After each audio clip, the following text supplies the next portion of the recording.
না থাকতে গেলেও কম করে সূরাতুল ফাতিহা আর সূরা ইখলাসটা জানি নাকি? জানি কি জানি না? কারণ কেউ তো নেকি মনে করে জানি, কেউ নমাজে পড়বো বলে শিখি, আর কেউ তো বিয়ে শাদী করার জন্য শিখি।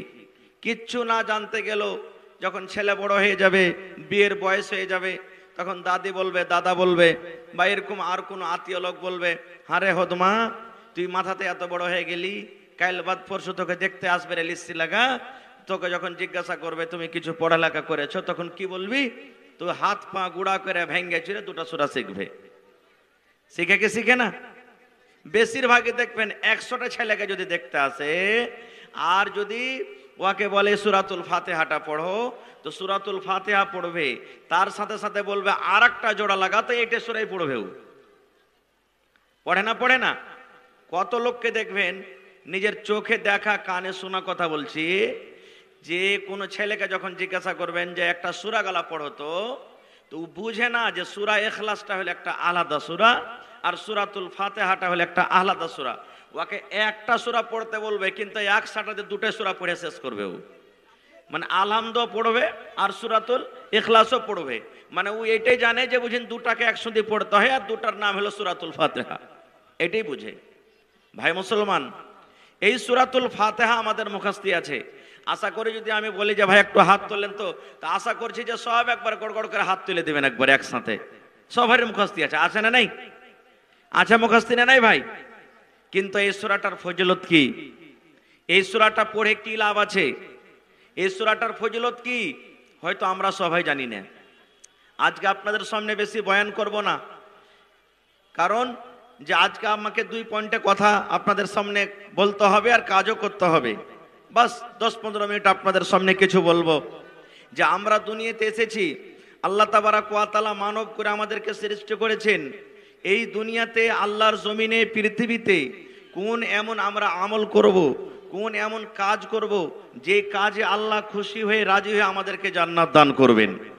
আমরা সবাই আশা করি, ইচ্ছা করি যে আল্লাহ কিয়ামতের দিন আমাদেরকে জান্নাত দিও। আশা আছে না নেই? জোরে বলেন, আশা আছে না নেই? আছে। ভাই আমার, আমি নমাজ পড়ি বা নাই পড়ি, রোজা রাখি বা নাই রাখি, আমি হালাল হারাম করি বা নাই করি, আমি শরীয়ত মোতাবেক নিজের জীবনটাকে কাটি কিংবা নাই কাটি, কিন্তু আশা আছে বুকে যে আল্লাহ তুমি আমাকে, বলেন আল্লাহ তুমি আমাকে জান্নাত দিও, এই আশা আছে নাকি? ভাই আমার, তাহলে মাত্র 1-2টা আমলের কথা বলবো যে দুনিয়াতে কোন আমল করতে গেলে আল্লাহ তাবারাক ওয়া তাআলা জান্নাত দেবেন। তবে তার আগে একটা কথা আর বলে দিই, এই যে আজকে আপনি জান্নাত যাবেন, কিয়ামতের দিন আল্লাহর কাছে জান্নাত চাইছেন, দুনিয়াতে যে আল্লাহ জান্নাত দিও, তবে জান্নাতটা জানতে হবে যে জান্নাতটা কি জিনিস, জান্নাত কাকে বলে। জান্নাতের বয়ান আজকে আপনাদের সামনে আমি বলবো না, আল্লাহ বাঁচিয়ে রাখে ইনশাল্লাহ কোনোদিন এই বিষয় নিয়ে আলোচনা করব। তবে একটুখানি মাত্র 1-2টা হাদিসের কথা বলি, যে আল্লাহর নবী বলেছেন, আল্লাহ তাবারাক ওয়া তাআলা বলেছেন, হেরে দুনিয়ার মানুষ, আমি আল্লাহ জান্নাতকে অমনি ভাবে তৈরি করেছি যে জান্নাতটা দেখা দূরের কথা, জান্নাত দেখা দূরের কথা, জান্নাত কেমন আছে কানে শোনা দূরের কথা, মানুষ অন্তরে দিলে অনুভব করতে পারবে না যে আমি জান্নাতটা কেমন করে আল্লাহ তৈরি করেছি। সুবহানাল্লাহ। এবারে আল্লাহ তাবারাক ওয়া তাআলা জান্নাতে তো অরিজিনাল দিবেনই দিবেন, জান্নাতের ভিতরে আল্লাহ ফাও তো দিবেন। কি দিবেন? ফাও। কেমন ফাও দিবেন? আচ্ছা বলেন তো, আজকে যখন আপনি মাছ কিনতে গেলেন, 1 কেজি মাছ কিনলেন ধরেন, এবার আপনি মাছওয়ালাকে বলবেন, এই ভাই একটা ফাও গেলা দে, তা আপনাকে ভালো সৃষ্টি মাছটা দিবে না মরা ধরা মাছটা দিবে? ভাই কথা বলেন, মরা মাছটা দিবে। আপনি বাগুন লাপলেন 1 কেজি, এ ভাই একটা এতটিয়া বাগুন নিলাম, একটা বাগুন গেলা ফাও দাও, তা আপনাকে কানাওয়ালা বাগুনটা দিবে না ভালো বাগুনটা দিবে? জি। এবার আল্লাহর জান্নাতের ফাওটা দেখেন। আল্লাহর রাসূল বলেছেন, একটা লোক জান্নাতের ভিতরে বসে থাকবেন, একবারে সোনার চেয়ারে, সোনার কুরসিতে জান্নাতের ভিতরে বসে থাকবেন, বসে আছেন, আর পিছন থেকে একটা খুব সুন্দর মেয়ে ছেলে, সুন্দর বেটি ছেলে পিছন থেকে জান্নাতীর আসবে, আর আসা পর ওর ঘাড়ে এরকম ভাবে পিছন থেকে ইশারা করবে, বাড়ি দিবে। এবার এত সুন্দর এবার ওই জান্নাতে লোকটা পিছন দিকে মাথা করবে, চোখ করবে করে, তখন ওকে বলবে মান আনতে, মানে জান্নাতের ভিতরে তো আরবি কথা চলবে। দুনিয়াতে যে কোনো ভাষা গাহি কহি, কিন্তু জান্নাতের ভিতরে মরার পর আরবি কথা চললো তো চলবে, আর সব সময় তো আরবি। তো লোকটা জিজ্ঞাসা করবেন মান আনতে, তুমি কে গো? তা আল্লাহ রসুল বলেছেন, ওই বেডে ছেলেটা বলবেন আমি হলাম ফাও। কি বলবেন? আমি হলাম ফাও। এবার ফাওয়ের কথাটা, ফাওয়ের গুণ শুনেন। রসুল বলেছেন, রে আমার উম্মত, জান্নাতের ভিতরে আল্লাহ রব্বুল আলামিন যে ফাওটা দান করবেন, সেই ফাওটার তারিফ, সেই ফাওটার সিফাত দয়ার নবী বয়ান করেছেন।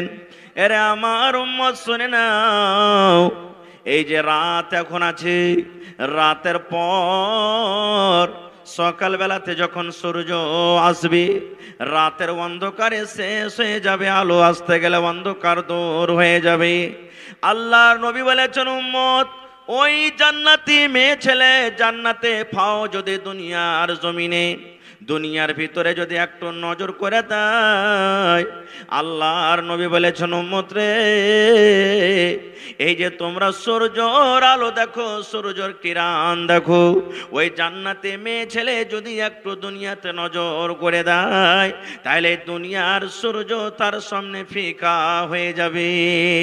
শুধু তা নয়, আল্লাহর নবী আরো বলেছেন, আমার মায়েরা খালারা, এই যে মাথাতে চুল বাঁধে, ফুলে চুল বাঁধে, খোপাতে ফুল বাঁধে, ওই ফুলটার দাম 5 টাকা, কোনো ফুলের 10 টাকা, কোনো ফুলের দাম 100 টাকা, 200 টাকা, 500 টাকা। কিন্তু নবী বলেছেন, উম্মত, ওই জান্নাতি মেয়ে ছেলেটার ফুলের এত দাম হবে, এত দাম হবে, উম্মত রে, এই জমিনের ওপরে, আকাশের তলাতে যত সম্পদ রয়েছে, যত মাল রয়েছে রে উম্মত, যত সোনা রয়েছে, যত চাঁদি রয়েছে, যত হীরা মুক্তি রয়েছে, সমস্তকে যদি বিক্রি করে যদি বলো আমি ওই জান্নাতে মেয়ে ছেলের ফুলটা খরিদ করব, আল্লাহর নবী বলেছেন, উম্মত, তোমার সমস্ত দুনিয়ার মাল মাথা শেষ হয়ে যাবে, দুনিয়ার মাল মাথা ফুরিয়ে যাবে, কিন্তু ওই জান্নাতি মেয়ে ছেলের ফুলটা তুমি খরিদ করতে পারবে না, এত দামি হবে। এবার আপনাকে বলি, ফামের যদি এত গুণ হয়, তো যেটা অরিজিনাল হবে সেটা কেমন হবে বুঝতে পারছেন তো? ওই জান্নাতে আল্লাহ তাবারাক ওয়া তাআলা ঘর বানাবেন, দান করবেন, যদি পৃথিবীতে কিছু আমল করি। যেমন প্রথম আমল, আল্লাহর নবী বলেছেন, আল্লাহ তাবারাক ওয়া তাআলা ওই লোকটাকে জান্নাত দান করবেন, ওই লোকটার জন্য আল্লাহ জান্নাতে ঘর বানাবেন, ওই লোকটার জন্য আল্লাহ তাবারাক ওয়া তাআলা জান্নাতের ভিতরে ঘর রেডি করবেন।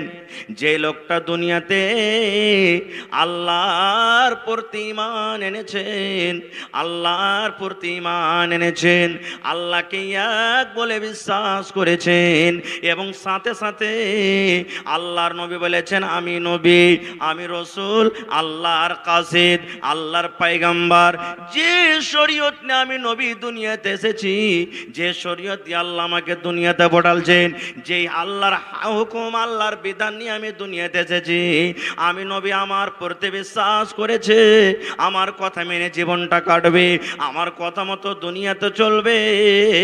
আল্লাহর নবী বলেছেন, উম্মত, ওই লোকটার জন্য রব্বুল আলামিন জান্নাতের ভিতরে ঘর বানিয়ে দিবেন। তবে আল্লাহ হলেন এক, এই কথার প্রতি আমাদের বিশ্বাস আছে তো?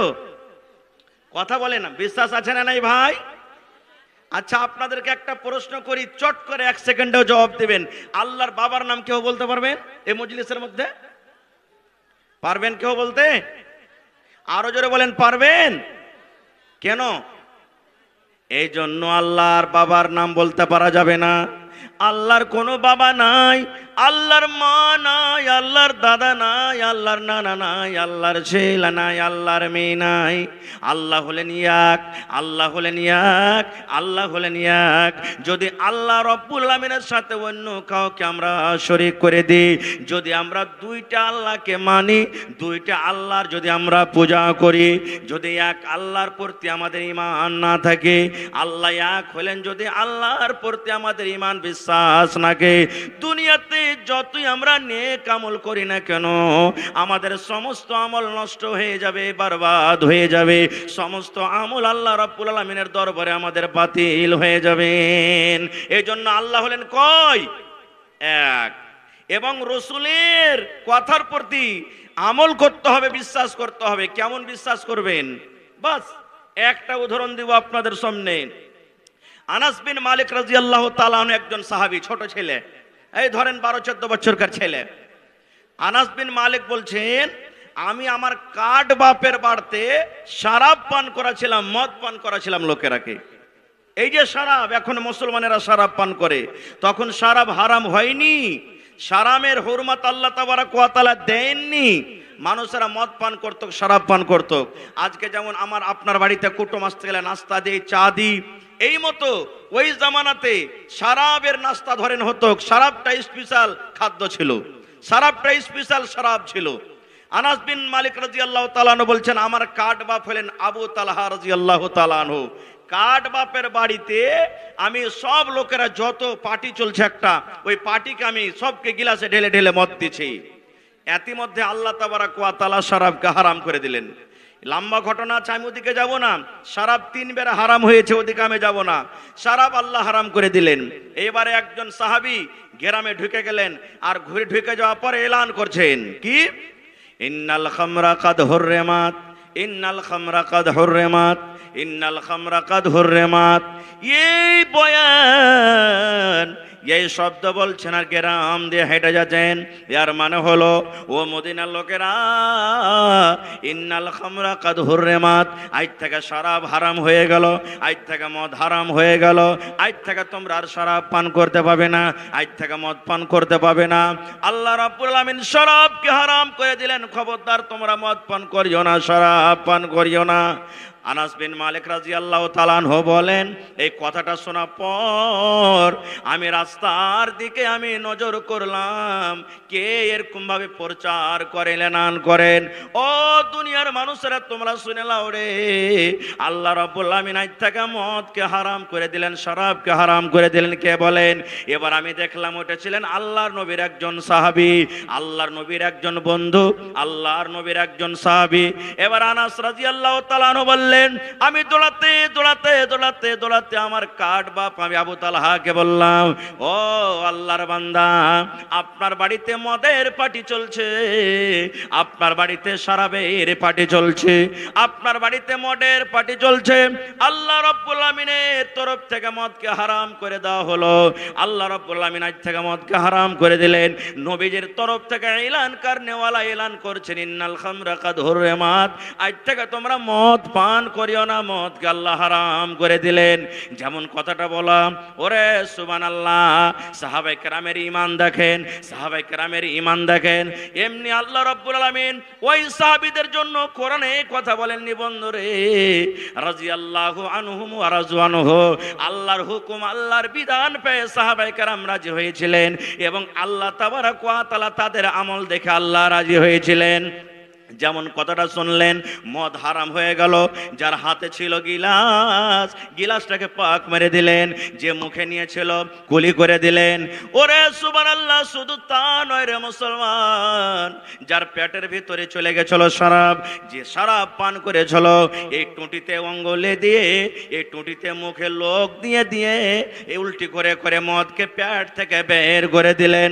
শুধু তা নয়, যার বাড়িতে কলসিতে, ডারামে জকে, যার বাড়িতে শরাব তৈরি করা ছিল, বড় বড় কুপাতে শরাব তৈরি করা ছিল, এবার ইট দিয়ে, পাথর দিয়ে, লোহ দিয়ে সমস্ত বর্তনকে ভেঙে দেওয়া হলো। আর রাস্তাতে, রোডে, গলিতে সমস্ত শরাব মদকে বহিয়ে দেওয়া হলো।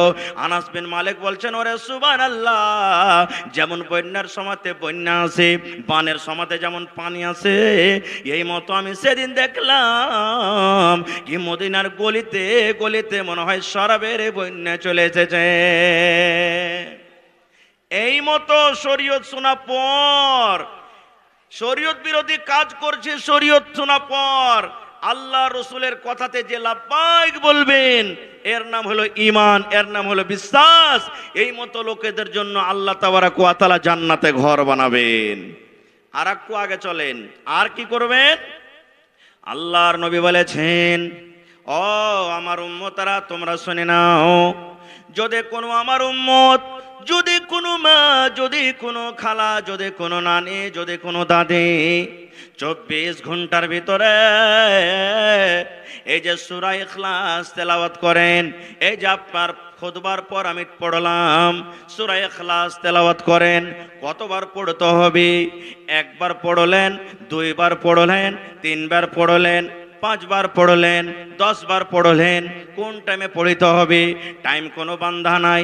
নমাজ পড়িতে যাচ্ছেন মসজিদে, নমাজ পড়িতে যাচ্ছেন, রাস্তাতে হাঁটতে হাঁটতে পড়বেন। আপনি সুন্নাত পড়ে বসে আছেন, জামাতারে এখনো 2 মিনিট, 5 মিনিট, 7 মিনিট টাইম আছে, বসে বসে পড়বেন। নমাজ পড়ে বাড়ির দিকে রওনা হয়ে গেলেন। এইবার আপনি পড়তে শুরু করলেন রে মুসলমান। বাজারে আপনি যাচ্ছেন, এবার পড়িতে লাগলেন। মোটর সাইকেল চালাচ্ছেন, পড়েছেন, সাইকেল চালাচ্ছেন, পড়েছেন। দোকানে বসে আছে, গ্রাহক নাই, এবার ফেরি টাইমে আপনি বসে বসে পড়েছেন। মায়েরা খালারা বাড়িতে ভাত রান্না করে পড়বে, বাড়ি ঘর ঝাড়ি দিবে পড়বে।